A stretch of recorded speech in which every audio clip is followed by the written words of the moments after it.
Hello, friends, and welcome to the new episode of r/I Don't Work Here, Lady. Today we have another set of brand new stories. So if you're new here, don't forget to subscribe to the channel so you don't miss a new video every single day. Let's get started. But I want the new prize. I was going to call this Holiday Hijinks, but my cliche-o-meter exploded when I typed it. With the holidays coming, I thought I'd share a personal favorite from about 2 years ago. I work for a national home improvement store, and we sell a variety of pre-lit artificial Christmas trees, ranging anywhere from the 6-foot version, $100 to $150, to these grandiose 12-foot bastards for $400. In my store, holiday crap sells fast. And I mean so fast we can hardly keep it in stock some days. But no one really needs a $400 12-foot Christmas tree, so they tend to linger. So in the week leading up to the 25th, we start cutting prices on slower stock. That $400 became $300, then $250, and so on until the 24th, when we were offering it for $150, just a fair amount over our cost. So, this oldish woman walks in on Christmas Eve and buys the tree for $150, and we're all the happier to be rid of it, because we'd probably have lost money on it after the holiday. Yay. As it happens, I'm working returns on the 26th, and who comes walking through the door but this little old lady with our 12-foot tree still in its box, still bound up with receipt in hand, and the following exchange takes place. Me. Hi, welcome to Home Improvement Store. Old lady. Hi, I'd like to return this. Me. Not a problem. Anything wrong with it? Old lady. Oh, no, just never got to use it. This is all fairly typical, and the item is still packaged up good and well, and she has her receipt, so I think nothing of it. I refund her $150 in cash and proceed with part 2 of typical returns clerk dialogue number 117B. Me. And there you are. Anything else I can do for you today? I swear, this woman had the biggest "Ha, I got you" look on her face. The sort of face people wear when they think they've beaten the system with the sheer might of their magnificence. Old lady. Yes, actually, I'd like to buy that tree back at your after-Christmas price. I stare at her for a second and allow my brain to catch up. This is probably one of the ballsiest schemes I've ever heard of, and it's coming out of the mouth of this septuagenarian. Reflexively, I check the price for this tree. We're selling it for $75. Or would be if we had any stock left. This lady was asking me to fork over $75 and let her keep the tree. Hell no. But you can't just say hell no in customer service, so I stammer something out to the effect of, let me clear that with the manager and flag down the store manager responsible for the department selling the holiday stuff. I explain the situation to him as well as my hesitance to effectively just fork over $75 to a lady for showing up. He nods and turns to the old lady. Hi, you just returned that tree, right? Gestures to the box behind the desk. Was anything wrong with it? No, I just want to purchase it at the lower price now. Manager, checking store cost and new price. No, I don't think we're going to do that. At this point, the old lady's smugness burns off like fog in the sun. Watching that look of surprise crawl over her face was astounding. Old lady. Well, why not? I just wanted it at the after-Christmas price. Manager. Because you've returned it. I'm going to send it back to the manufacturer. If you'd still like the item, I can give it back to you for the price you originally paid. Both the old lady and I are floored. She because she isn't going to get her way, and me because I'm so used to management bending over backwards to appease the public. The old woman grumbled and walked away, defeated, $150 in hand. I looked at the manager with a lifted eyebrow, the general signal for, what? The manager looks at me and says, no way I'm just going to hand her $75 because you took our box home for 48 hours. That's nuts. It cost us more than that just to get it in. And so we sent back the tree for credit and defeated the little old lady. But on cold nights, if you listen closely, you can still hear the chime of that woman's brass nuts clanging together in the distance. Your manager is an awesome example to retail workers and to all of humanity. I hope a plaque was erected at that checkout in his honor. And our second story. Closed means closed. The store I work at has a main door that opens to a little foyer. To the right is the entry door that leads to the first aisle, and to the left is the exit door that if you went through, would take you straight to the bagging area for the registers. It was night, we closed a few minutes earlier, and I'd locked the entry door, but have to leave the main doors unlocked to let people out. I set it for the sensor to only open for people inside to let them out. A guy came in when someone else left and tried to cut around the registers to get into the store.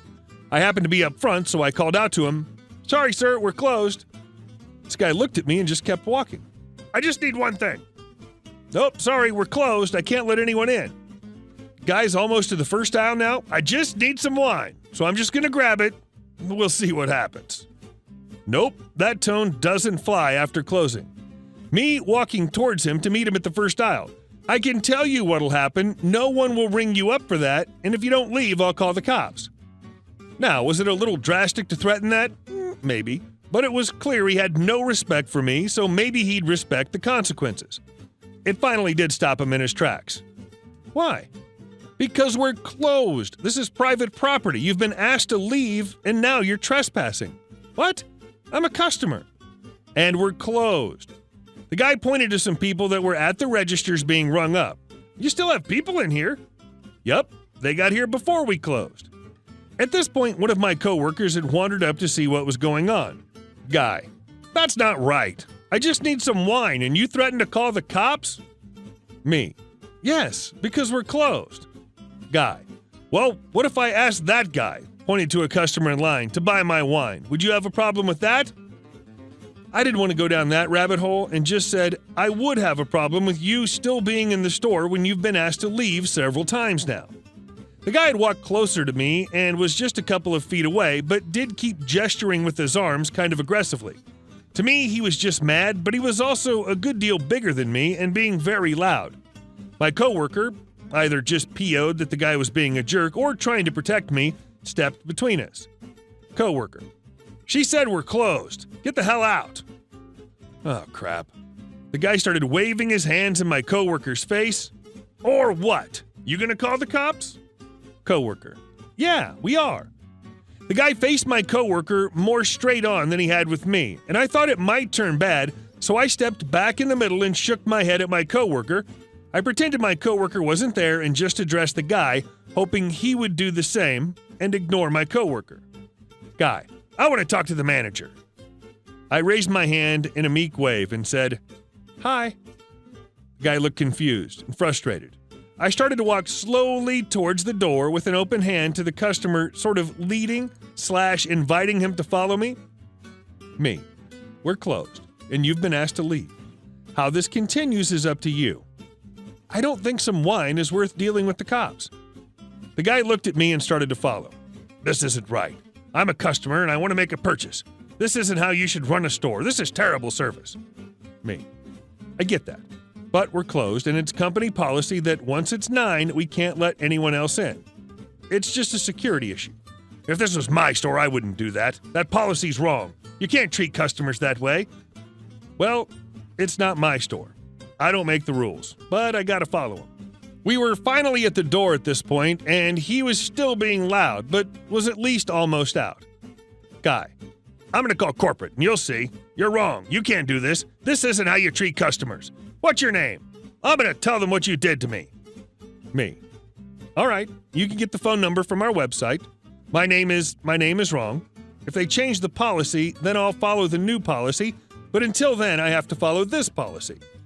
The guy finally left, and I had to walk with my associate to not cuss at customers, or he could get fired if the guy mentioned it in a complaint. A couple of my coworkers came to ask me if I was okay. I wasn't particularly bothered besides the waste of time. He never called, but he did come back the next day and complain to another manager about me. He then asked for the wine. We didn't even have it. So you're a handwriting expert now? I used to work at a cafe that was mostly retail and that most of the food was prepackaged and we just handed the customer things and rang them up. It was our lunch rush and we were fairly busy. This guy came in with 3 others and the 4 got food and drinks and sat down. I was at the sandwich counter at the time and didn't ring them up personally. After a while, our rush slowed and I moved over to the pastry espresso bar. At this time, I noticed the guy preening for the other 3 and deduced that they were either clients or prospects. They get up and come over to get dessert. I take their order, get all ready, and he hands me his card. I look at the back, and the signature strip is all but wiped away. Our cafe was very vigilant about using cards, and our policy was to always ask for ID if we felt there was anything out of place, not to mention the card says to check if it's not signed right below where you sign. And yes, I am one of those who puts check ID in the signature line. This protects both us and the customer, and I've never had anyone give the slightest issue about it. Until now. Me. Okay, that'll be $35.12. I took the card and looked on back. Hey, can I see your ID, please? Customer. What? Why? Me. The card has no signature on it. We prefer to play it safe, but... Customer. Very snarky. It has a signature on it. Me. I can see it used to have one, but the strip is gone. This is for your Customer. Pointing at the card. There it is, right there. Me. I can't tell what that one letter is, sir. It could be a J or an I.